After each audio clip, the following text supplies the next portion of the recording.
their plane crashed into the Andes Mountains, and survival demanded the unthinkable. In 1972, a plane carrying a Uruguayan rugby team crashed on a remote glacier, over 13,000 feet high in the Andes. Many died instantly upon impact.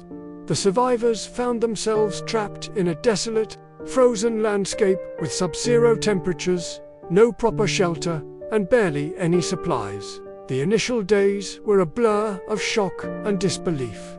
They rationed the little food they had, some chocolate bars, a few bottles of wine, expecting rescue to arrive at any moment. Days stretched into agonizing weeks.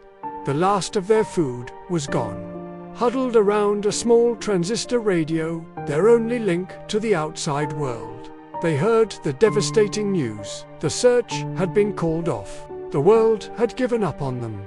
They were presumed dead, left to fend for themselves in an environment devoid of any life, no animals, no plants. They faced a harrowing decision, a choice that pushed the boundaries of human morality. To survive, they had to consume the bodies of their deceased friends. This wasn't an act of desperation born from madness. It was a pact for survival. They believed their friends, in death, would want to give them the chance to live. But their ordeal was far from over.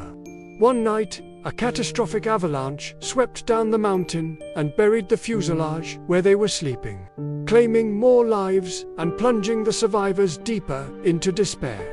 Hope was a flicker in a blizzard of hopelessness. It was in this darkest moment that two of the survivors, Nando Parado and Roberto Canessa, made a heroic decision. They realized waiting for help was no longer an option. They had to go to it. With no mountaineering experience, no maps, and no proper gear, they embarked on an impossible trek across the treacherous mountain range. For 10 grueling days, they battled exhaustion, starvation, and the unforgiving terrain, climbing peaks higher than anything they had ever imagined. Finally, on the 10th day, they stumbled upon a Chilean shepherd, a sign of life that seemed almost miraculous. Soon after, helicopters were dispatched to the crash site. 72 days after their plane had disappeared from the sky, rescue had arrived. Of the 45 people who had been on board, 16 survived to tell their tale. The miracle of the Andes isn't just about the shocking lengths they went to survive. It's a profound story about the indomitable strength of the human spirit, the will to live against all odds, and the bonds of friendship that can endure even the most unimaginable horror. It's a testament to the fact that even when giving up seems like the only logical choice, the drive to live can push us to achieve the impossible. What would you do?